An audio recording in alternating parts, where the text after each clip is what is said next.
This is a FarmDoc Daily Live webinar, Coronavirus and Ag. Today we'll take up Paycheck Protection Program, eligible uses, and the loan forgiveness process. Our panelists for the day include Dale Lattz, along with Bob Ray, both with FBFM and the FarmDoc team, and Nick Paulson, of course, who's an ag economist on the Urbana-Champaign campus of the University of Illinois. I'm your moderator for the day. I'm Illinois Extension Farm broadcaster Todd Gleason. We're glad that you joined us. I think we'll get right into this. Good morning to you, Nick Paulson. Thanks for being with us this morning. I think you've got a couple slides to kick off our presentation for the day. Why don't you go ahead and get started with that first slide of yours, please. All right, thanks, Todd. Good morning, everybody. As usual, I'm the FarmDoc member on the webinar, providing a little bit of big picture background on things. This is the second webinar we've done on this specific topic of this Paycheck Protection Program, PPP program, that was originally part of the CARES Stimulus Act. This is a program that originally was rolled out on April 3rd. And we'll be accepting applications and approving loans through June 30th, or until the funding that's been allocated to this program is gone. And we've already seen that occur once and had the funds replenished for round 2 since then. Again, this is a loan program. The idea of this program being to provide businesses with funds to be able to keep workers on the payroll. And if the loans are spent in certain ways, which both Dale and Bob will talk about the details surrounding that today, the principal and interest associated with the loan can be forgiven. But even if there is a portion of the loan that is not forgiven, it's got some pretty positive, pretty good terms associated with it. So any unforgiven portion can be paid back over a 2-year term at a 1% interest rate. And again, background on this program, there is a requirement during the application process where the applicant must certify a number of items. One of them, important one, being that this current economic uncertainty associated with coronavirus and COVID-19 makes this loan request necessary to support the ongoing operations of the applicant. So some self-certification there in terms of stating an actual need associated with what's going on for the loan. Now, again, I mentioned that this program's already had a round 1 where they ran out of money. So again, the program initially rolled out in early April. Within the first 2 weeks, there was $349 billion in funding was extinguished just in that 2-week period. There was about 1.6 million loans approved during that time period, and for round 1, the average loan size was just over $200,000. SBA has released some more detailed information on how those funds were allocated by loan size, by states, by industry code. In Illinois, in that first round, had about 70,000 loans approved for about $16 billion in funding. And overall, across the entire country, we saw ag, forestry, fishing, and hunting receive about $4.4 billion in funds, and 46,000 of those 1.6 million loans went to businesses under that ag, forestry, fishing, and hunting classification. Second round of the PPP program began on April 27th. There was an additional rounds of funds allocated, got through Congress in a follow-up stimulus package. And through May 9th, the SBA is reporting that there so far has been $189 billion approved through this round 2. A significantly higher number of loans in this second round, so 2.6 million loans approved just in the last couple of weeks in round 2. And the funding is, again, went quickly in the first week, $175 billion in the first week there, but just $14 billion in the second week. So there's been a bit of a slowdown, still processing quite a few loans, but smaller loans. And that funding looks like it might be in place at least longer, definitely longer than round one, which went away in just a 2-week period. For round two, we've seen an average loan size that's quite a bit smaller than that first round of PPP program, just $73,000. In Illinois, we've got over $100,000 of loans have been approved in round two, and about $7 billion in loan funds just to Illinois applicants. The next two slides just have a couple of comparisons here, and I think the main thing I want to point out here, and it's highlighted here in the first row, this is just a breakdown of both loan counts and dollar amounts by loan size categories.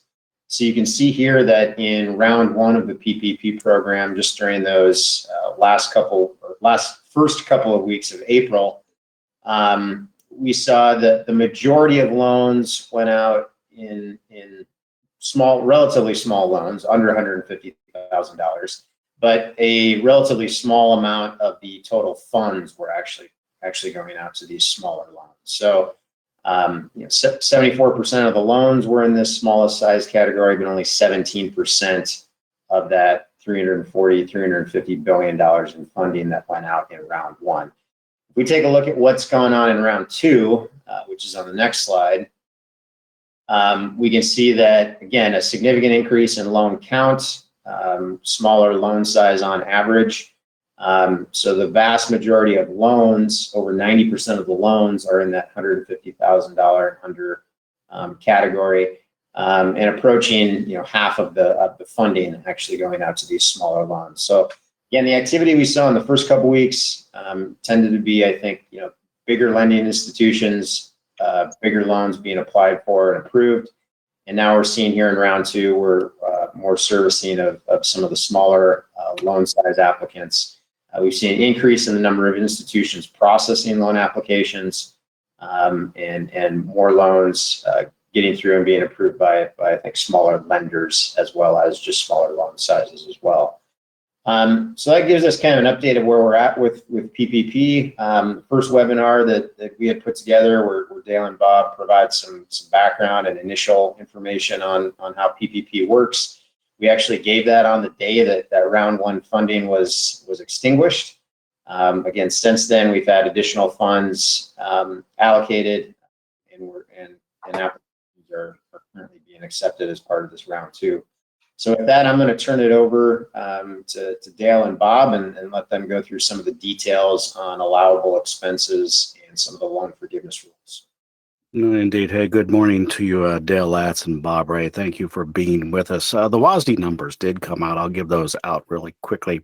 From USDA, it's now predicting that there will be a 405 million bushel carryover for the 2021 or new crop soybeans, and a price of $8.20 on average. And the corn ending stocks for the ground that's going in the ground now at 33.18, so 3.318 billion.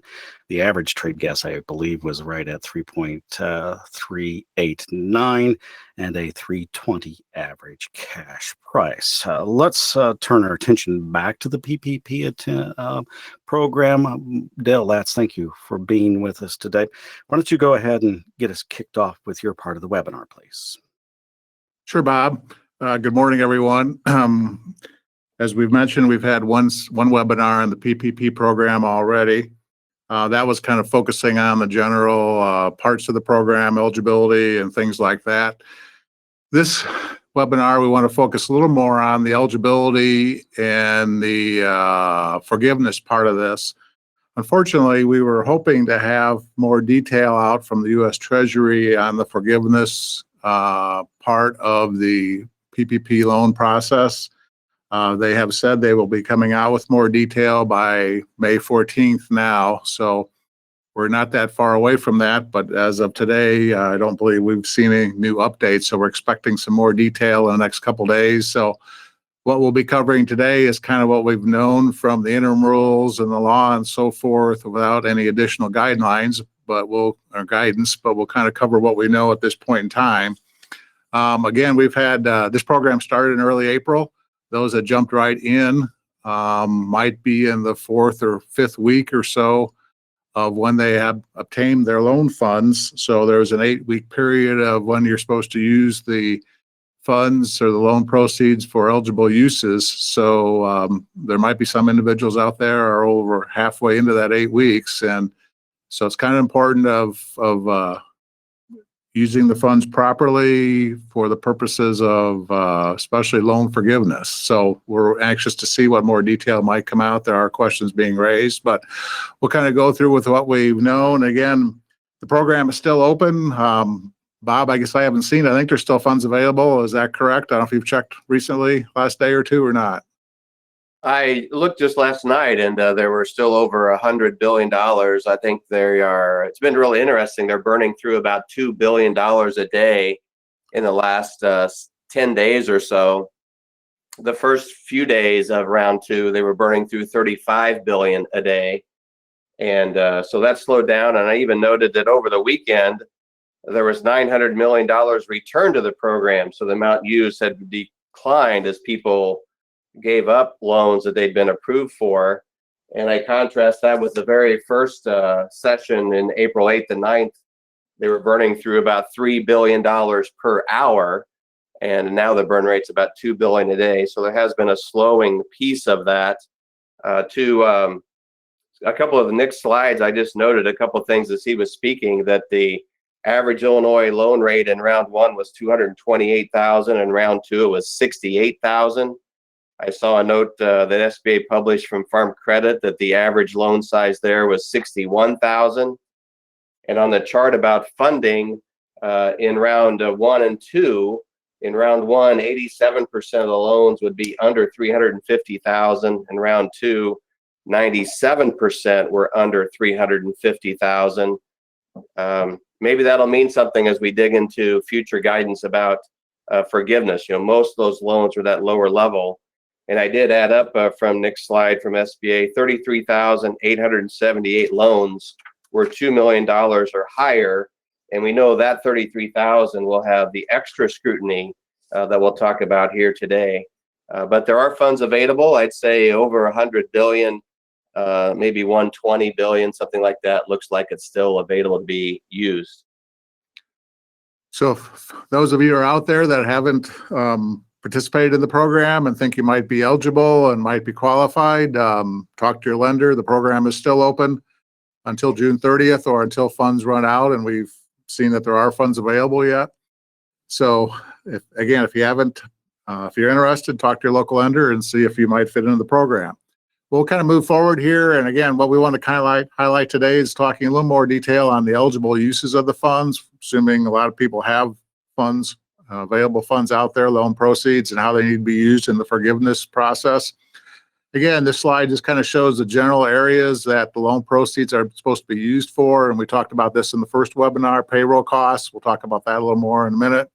Mortgage interest obligations, rent obligation, utilities, and other interest payments on business debt obligations that were accrued before February 15th. And some other conditions, again, these must be business-related expenses, obviously, meaning not personal expenses. They need to be deductible business expenses.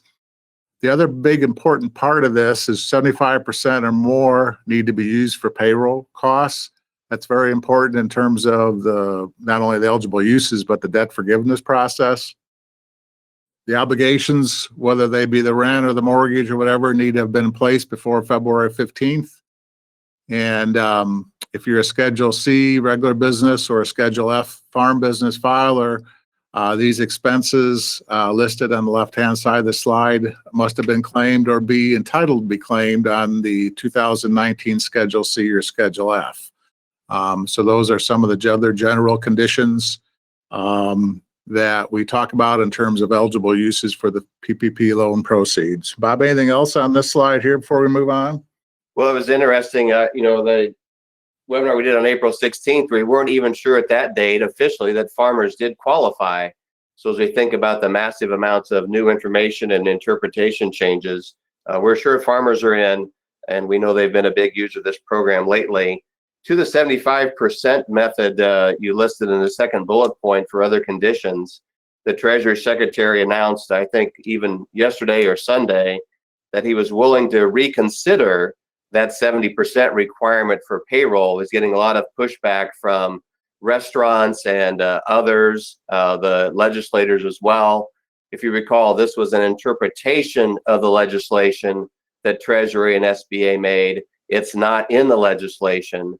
So there's some push to reduce that 75% payroll requirement.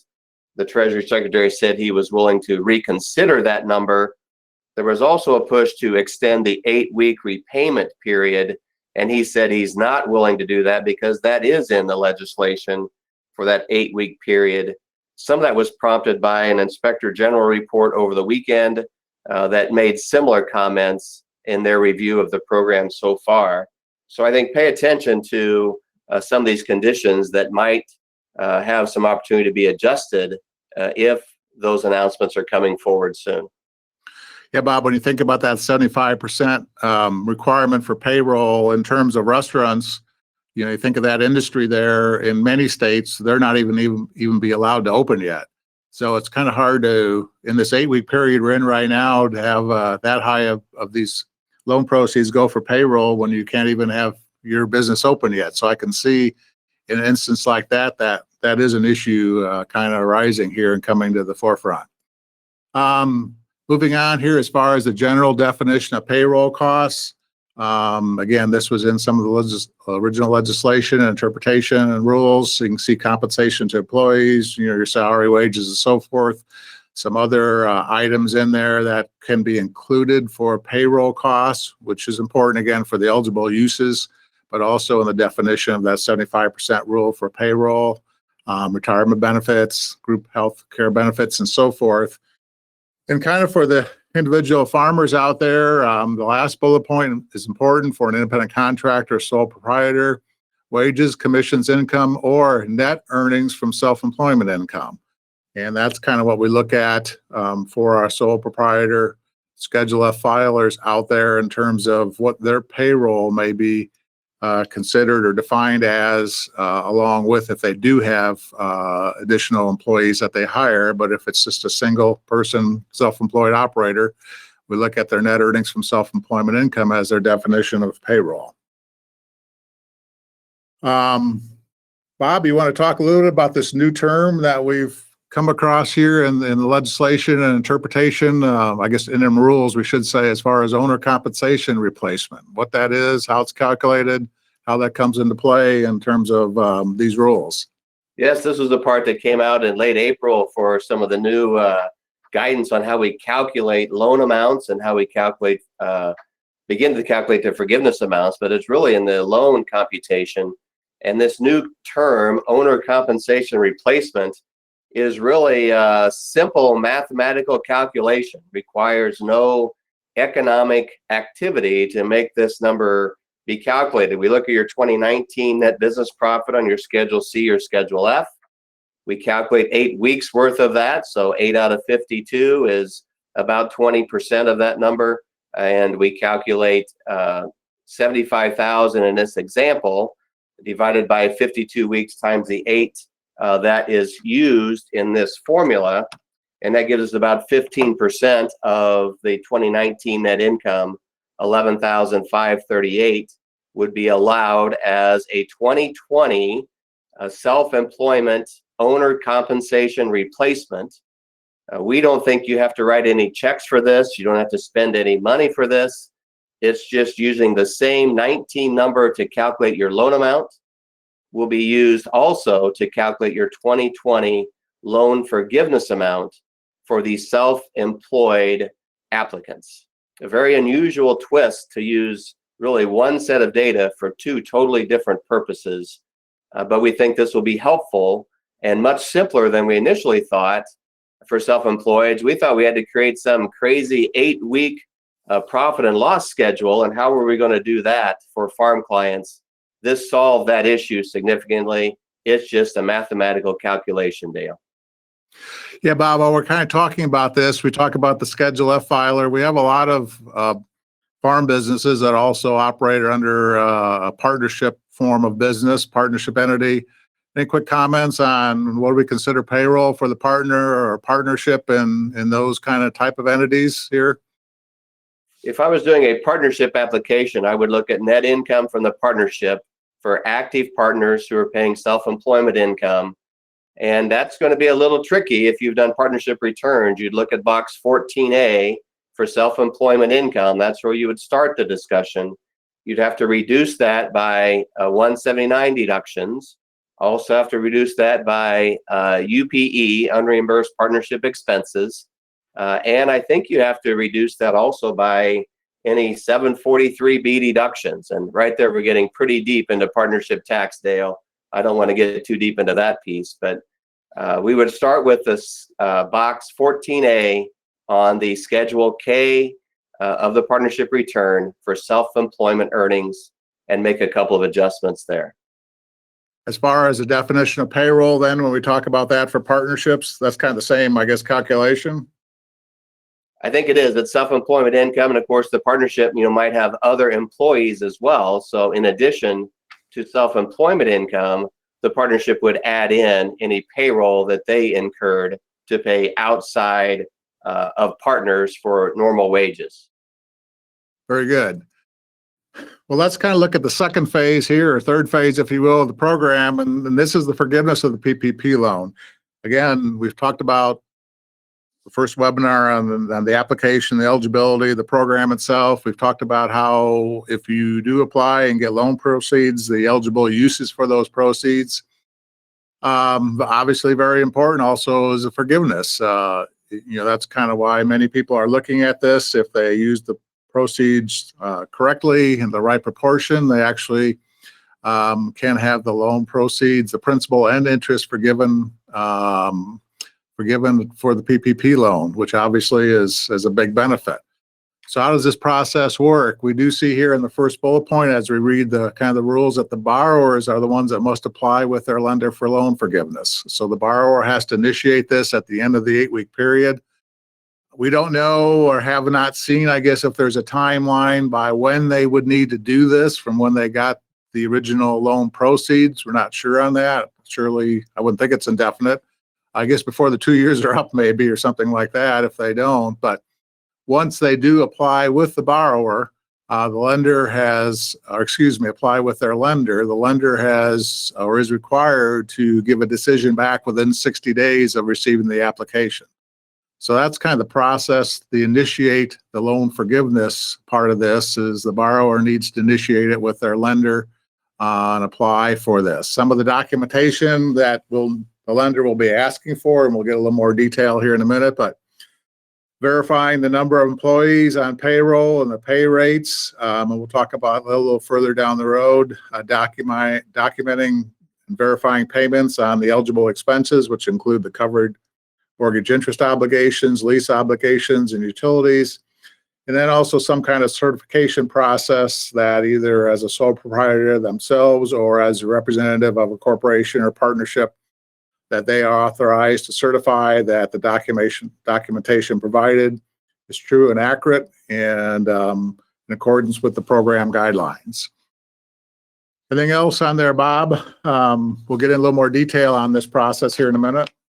We did have some discussion with lenders last week, and I know they were concerned about this borrower requirement. They don't want to feel like they're letting the borrowers down. They don't want to intrude where they're not supposed to be, but they want to be sure borrowers understand that it's their next step to make that application for forgiveness.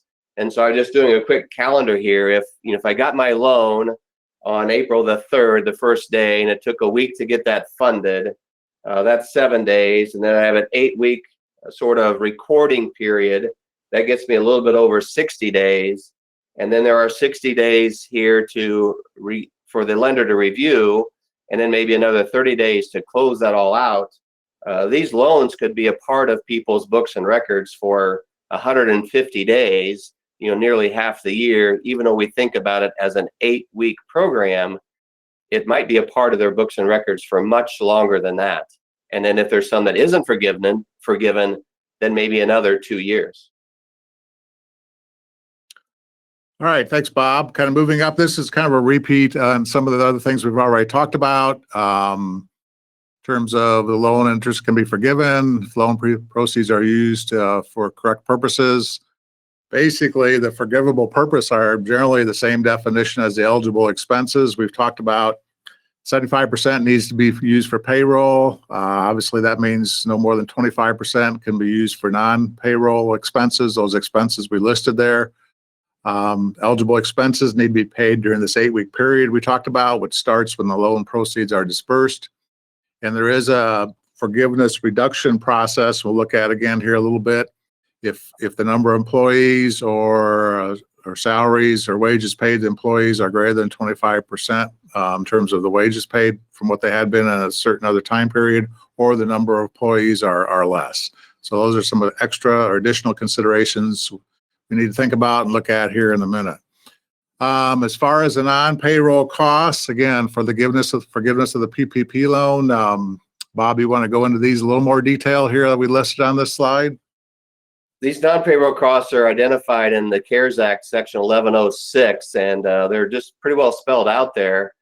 Debt as a mortgage on real or personal property. I think a mortgage on personal property would be unusual. Dale, would that be fair to say from your banking experience? Yeah, that would be a business related. That'd be correct. Yeah, it'd be unusual, but it has to be a mortgage. And notice all these have the February 15th incurred before or in place before dates.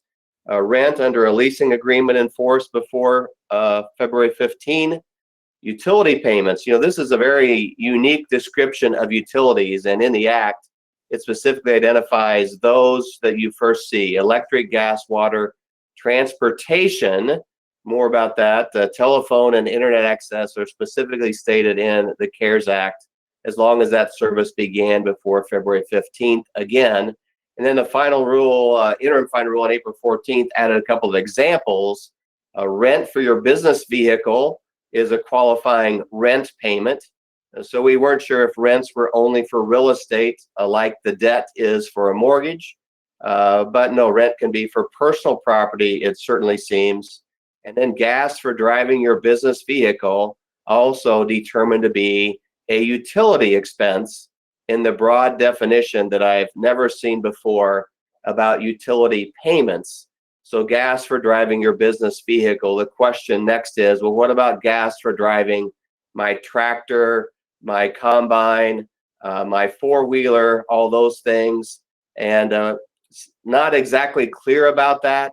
What if your business vehicle is diesel? My conservative approach would be business vehicle. So the truck or car that you're driving for your normal business activity. I think that's what they mean by utilities. Does it also mean the tractor gas for your planter tractor? I don't know. That seems a stretch to me. But they did at least give us one example. Without more examples, I'm hesitant to guess further. Okay, Bob, let's kind of move along here in essence of time. Again, looking more specifically, let's look at a couple examples that we've got put together here for the PPP loan forgiveness process. In terms of the general payroll costs, there is a limitation. When you do payroll, if there is anybody over $100,000, you're limited to the $100,000, which for eight weeks, when you do the math, that's a maximum of $15,385 per individual. Let's look at an example here for the self-employed, which we have a lot of the farmers are out there in this new term of owner compensation replacement. Again, this is calculated based on the 2019 net Schedule F or Schedule C profit. We're with the forgiveness of these amounts limited to 8 weeks worth, and it's defined as 8/52 of the 2019 net profit. And Bob, I'll let you kind of lead us through the quick and simple example there at the bottom of this slide. I don't know if anything is quick or simple about that, and I'm always laughing whenever you send something my way because I know it's something we might not know the full answer to. And I know I told you we would do this webinar on this date because we'd have all the rules in our pocket by then, and now I know that we don't. So here we go. So here's our example with a $75,000 Schedule F net profit. And for this person, we're assuming no other payroll. That's all that they have is a Schedule F net profit, no other bells and whistles. their PP loan amount then would be $15,625, which is the divide by 52, or divide by 12 times 2.5, 15,625. 20.833% is their loan amount.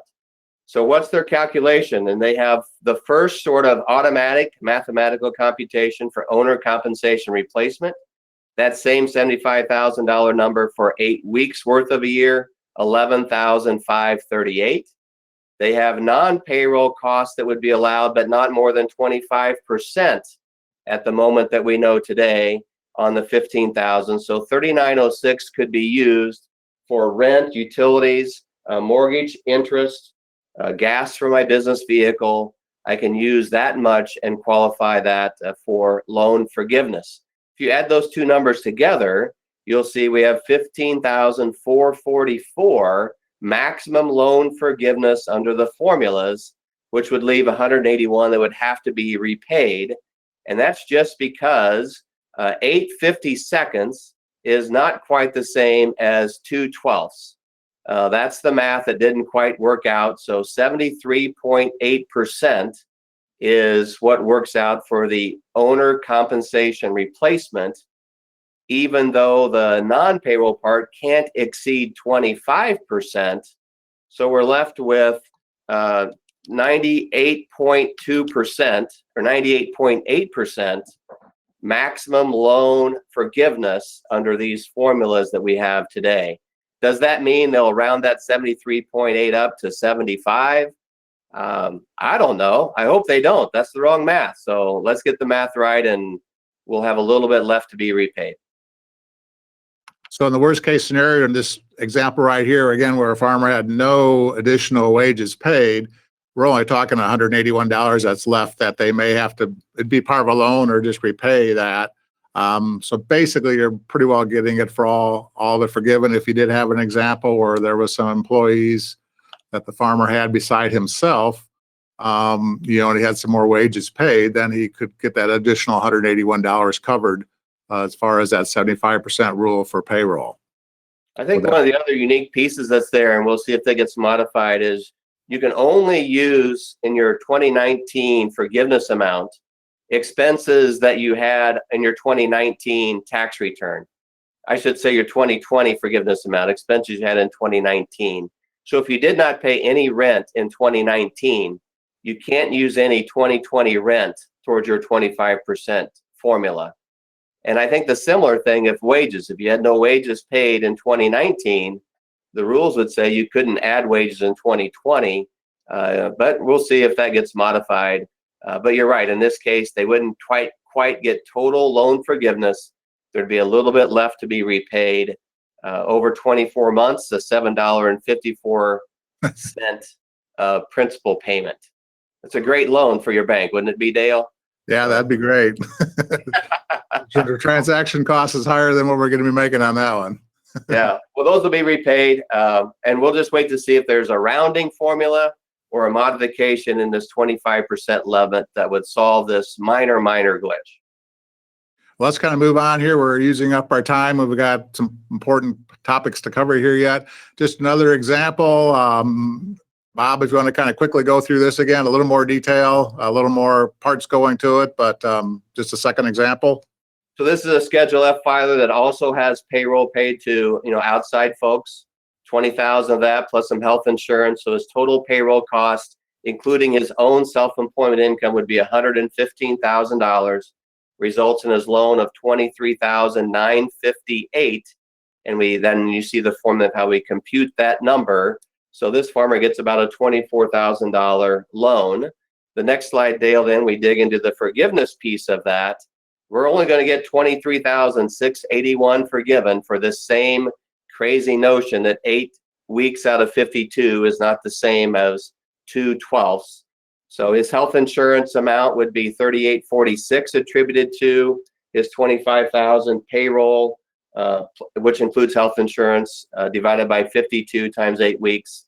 The non-payroll piece is capped at 25%. So the most he could use for rent, mortgage interest, and utilities, $59.89. The automatic computation is $13,846 for the OCR. And again, for that point, We don't think there needs to be any checks written, any economic activity done to validate that 13,846. It appears to be a simple mathematical calculation. And again, here, this borrower is going to have a little less than $300 not forgiven because of that odd 73.8% versus 75% split. Bob, while we're on this, just a quick note, and we had discussions on this quite a bit for the self-employed farmer that's with no employees. We had kind of went back and forth until we, I guess, figured out whether payroll includes their health insurance cost and retirement. I guess we ended up that for the self-employed farmer with no employees, that was not the case. Is that correct? If I remember that right? Yeah, initially we thought those would qualify, but later guidance came out and clarified the insurance and retirement plans were only used in your loan computation if they were paid for someone other than the owner. And that would be the same case as far as the forgiveness calculation also, correct? Well, that's a good question that we've posed several times and haven't been able to clarify.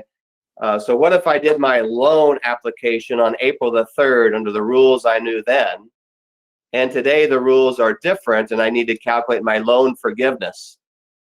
My guess is you'll use the current loan forgiveness rules and you'll just have a bigger amount to repay than what we thought would occur on April the 3rd. But that's a point that we'd sure like clarified. I know our producers and lenders both want to know that final answer, because it's a lot different today than it was April 3rd. That's correct. We touched a little bit about loan forgiveness reduced by, and so there is some caveats here to get all of your loan forgiveness reduced. One of these is what they call a full-time equivalent reduction. Basically, you have to look at your full-time equivalent employees or headcount during the 8-week period that we're talking about, that covered 8-week period, that average, and then you compare that to previous periods, and you have the choice of which one you want to use here, that February 15th, 19th through June 30th, 19th, or the January 1, 20 to February 19th, 20. And basically what they're looking for, what they're wanting is that you have at least the same number of FTEs during the 8-week period that you had during one of those two other periods. If you have the same or more, there's no reduction coming from this process. If you do have less FTEs on hand, then there is a reduction process by the percentage of less employees you have. You have to take that percentage and reduce your eligible or your forgivable loan part. There's a reduction by this process. So basically, they're looking that you have the same or more number of FTEs. A second part of that is also looking in salaries or reduction due to a reduction in salaries. If there's more than a 25% reduction in any salary for any employee, there also is a reduction process you have to go through there. These two steps are one of the areas we're looking for more guidance on. There are questions coming up on how you do some of these calculations, and we are looking for more guidance on this. But that is a process that we haven't talked about a lot, but does come into play.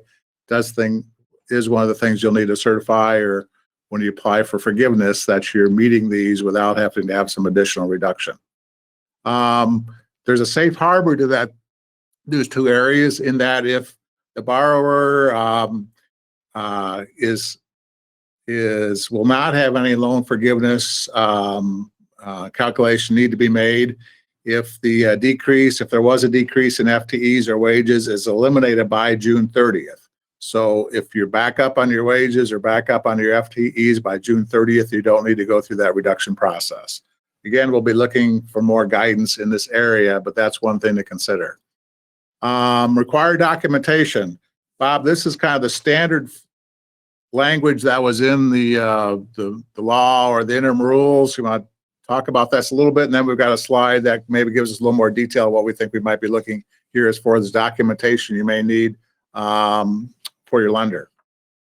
Well, we'd like, some more details about that, but I think the very common sense approach would be canceled checks, payroll tax forms, payroll ledgers, general ledgers out under the accounting system, invoices that are marked paid, Maybe you would need to provide evidence of a lease agreement that was in effect by February 15th. That might be possible. Copies of utility bills. I don't know. I mean, if I'm a lender, am I going to want to look at all those type of invoices? I think if it looks reasonable, consistent with what I know about that client, I'm not going to dig too deep into copies of invoices, but I'll certainly want some record of receipts and records of receipts and transactions that validate those payment amounts. Now, the last bullet point you list is the really key one for our self-employed folks. I think nothing. I mean, I submitted my Schedule C or Schedule F to get my loan, and if I had not completed my tax return at the time I submitted my loan, maybe I will need to provide a final Schedule C or F as filed. But that just looks like a computational method towards the forgiveness. The Schedule C or F is the starting point for that. So again, work with your lender. If you have one of these loans, just check with them and ahead of time of what they'll be looking for in terms of their requirement for documentation for the forgiveness process. We just kind of put some ideas up here. We may have more guidance on this, but work with your lender to see what they'll be requiring. We've got something come out, Bob, that's called a certification safe harbor rule. What's all this about? Well, this self-certification was the cornerstone of the PPP from the beginning. And I'd say one of those. The other cornerstone was what you just mentioned, retaining employees and keeping them working and employed and paid. This certification was the part where it was designed to push this money to the country as soon as possible. And so to put the onus on the borrower and off of the lender, they said, you just have to self-certify all of these statements on those applications.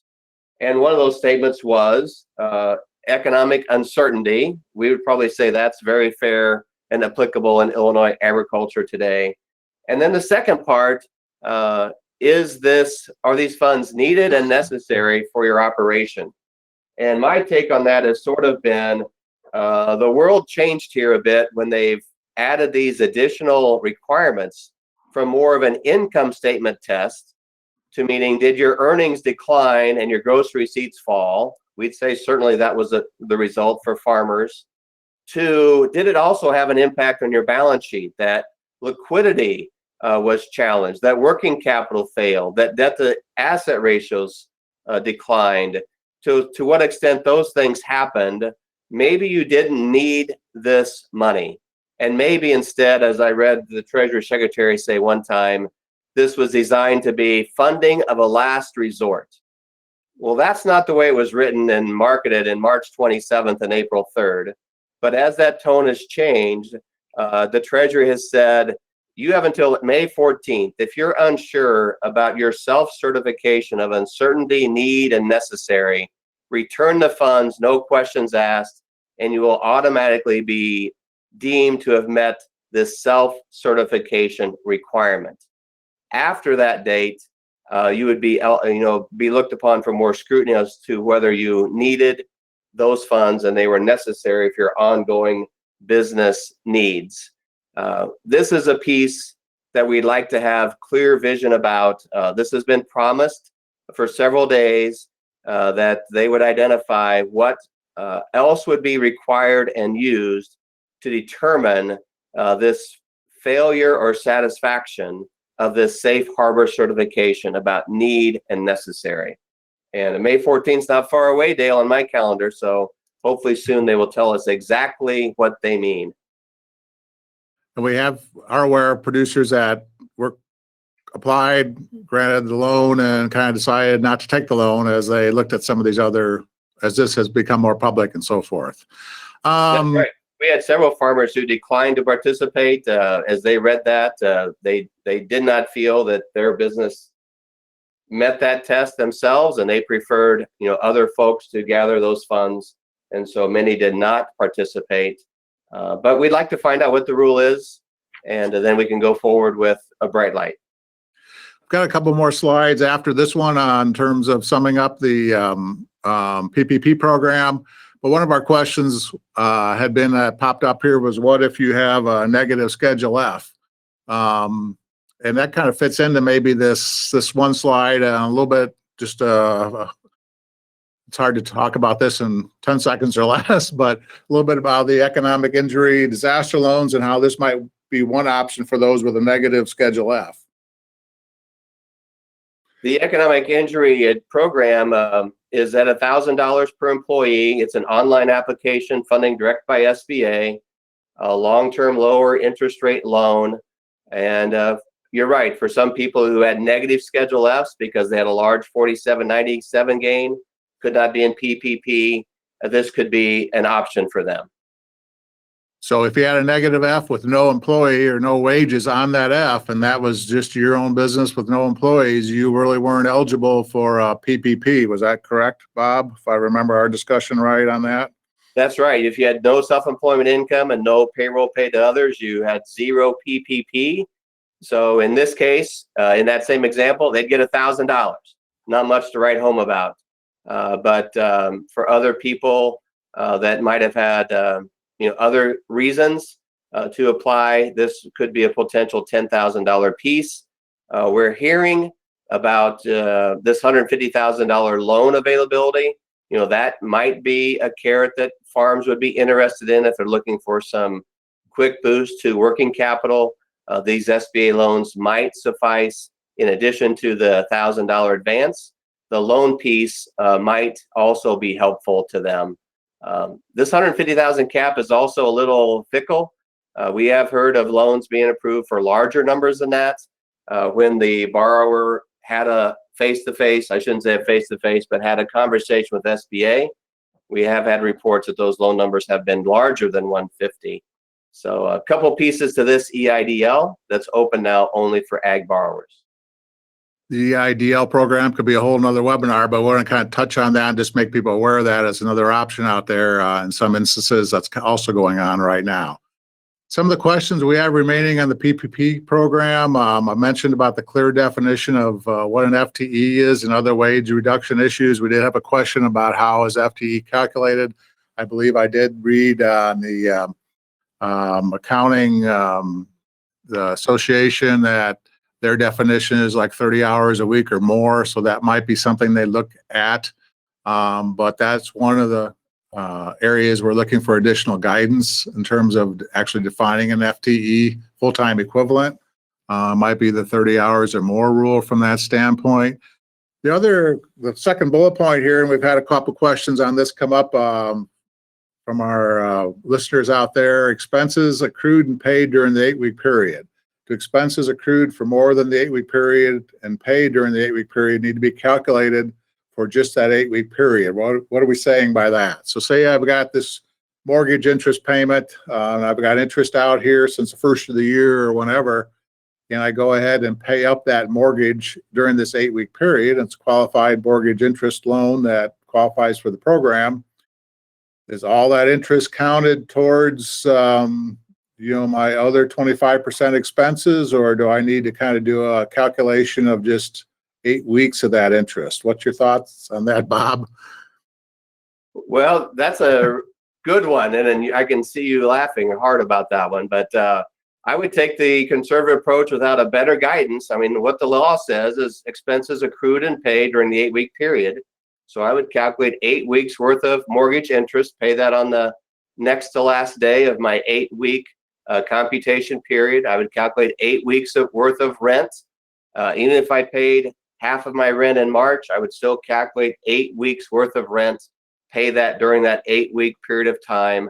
And for most of our people, they're going to be further limited by the 25% overall limitation. So digging too deep into these is not even necessary.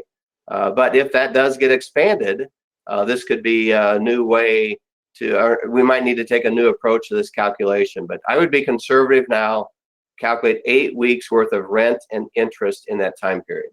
Yeah, I would agree on that. And I think, like I said, a lot of people will be able to meet with these other expenses at 25%. What if the 75% of expenses not used for payroll is forgiveness all or nothing? And what that's getting at, there are discussions out there that if you don't use at least the rule is using at least 75% of these expenses on payroll. What if I don't meet that? Does that mean I have no forgiveness at all? We don't think that'll be the case. We do want more guidance on that. Thoughts on that, Bob? No, I think that would just really defeat the whole purpose of the program if you only spent 72% towards payroll, that you wouldn't get any of that amount forgiven. I don't think it's an all or nothing. I think if you're just short of it, you've got to repay a little bit. I'll be surprised if it's different than that, but that won't be the first time I'm surprised the last couple of months. But I think if you're just short a bit, you just have a small amount to repay. You would not be totally disqualified. Just kind of summing up here in terms of some recommendations before we have a little bit of time for questions. So I think it's important to try and meet the requirement that at least 75% of loan proceeds used for payroll, for a couple different reasons there, but I think that's really critical that you try to get to that point.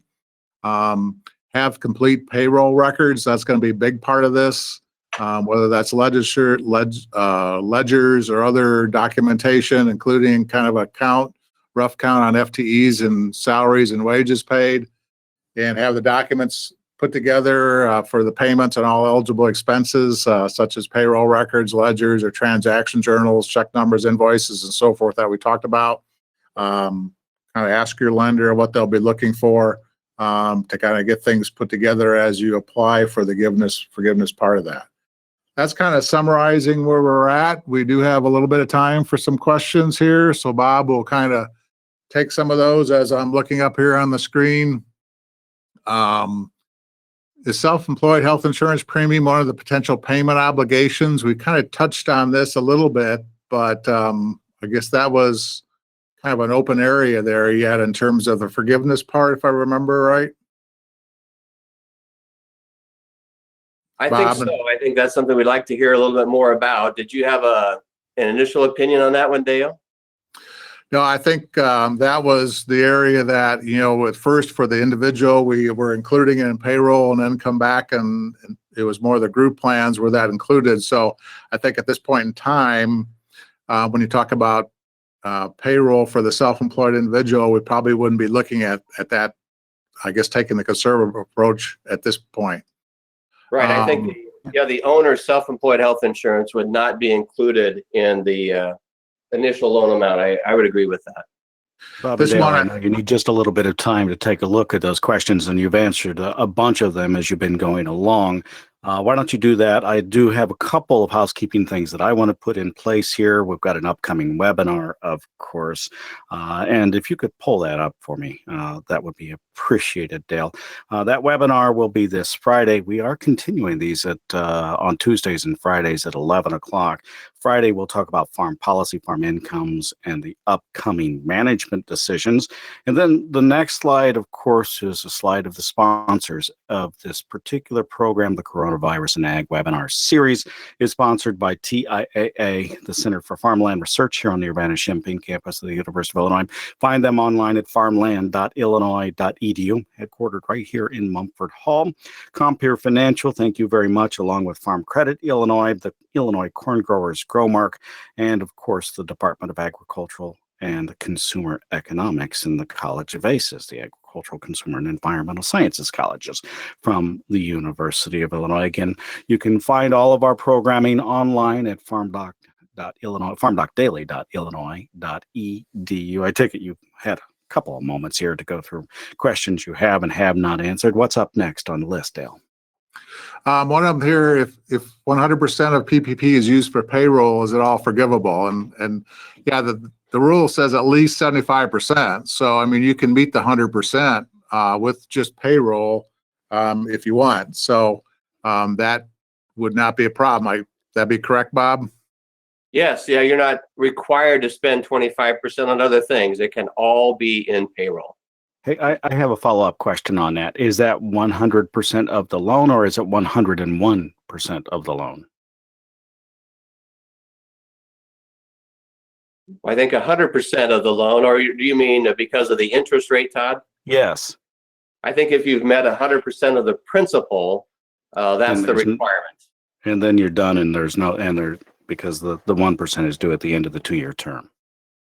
Yes, there's been a little debate about that, but my reading is that the principal and interest are both eligible for forgiveness if you've met the principal part.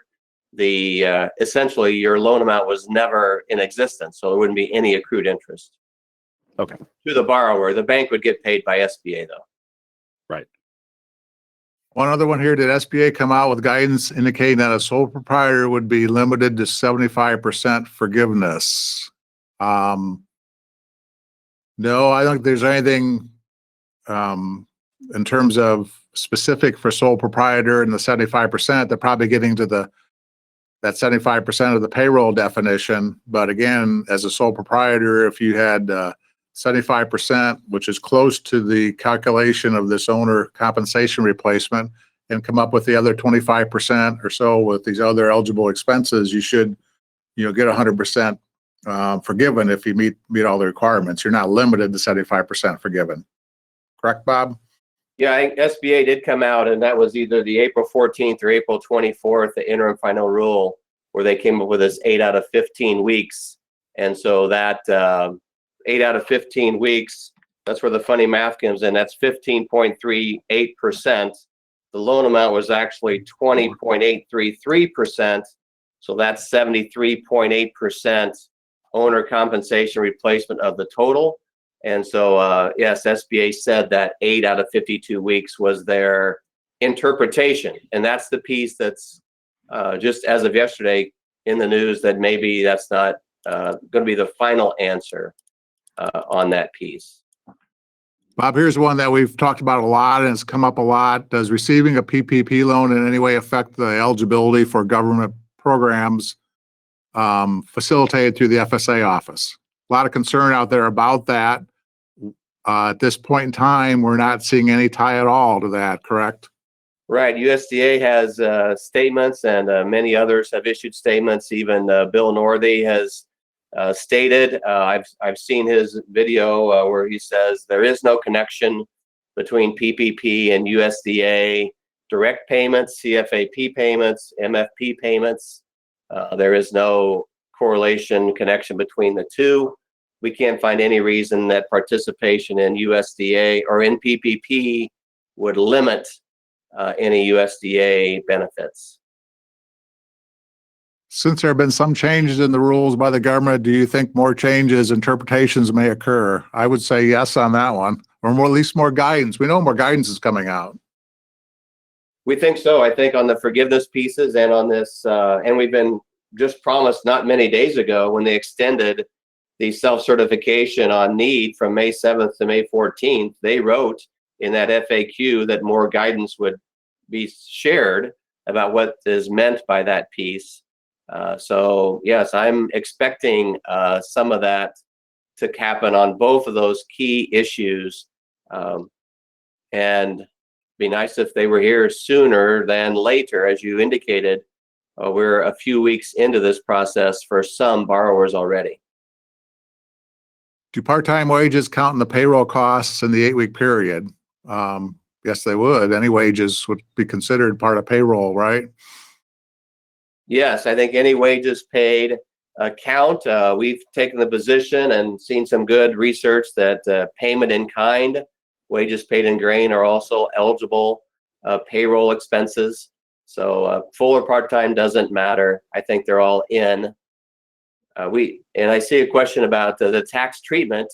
We haven't touched on that yet, Dale. We should have maybe had a note in there about that. But IRS issued a notice, and I can't put my hands on the detail right here, but they said the forgiveness amount is excluded from income. That was in the CARES Act. And then IRS just a few days ago came out and said, however, expenses paid with those PPP funds will be non-deductible, which essentially defeats the purpose of the notion in the CARES Act was to make this a tax-free benefit. And so now those deductions are those expenditures are non-deductible, essentially meaning what? That the PPP forgiveness was taxable. And that's not what the law stated. There is movement in the Congress to overturn that legislatively. We'll see if that gets done in the next 2 weeks, maybe several weeks or months before that rule gets done. But I expect Congress to change that tune and let those expenses be deductible. But that's not the way it's written today. Bob, we're at the top of the hour here. I'll turn it back over to Todd to kind of wrap us up. We did have a number of other questions there we were not able to get to. At the risk of maybe not being able to answer all these questions, if you want to go ahead and shoot me an email, dlattz@illinois.edu, dlattz@illinois.edu.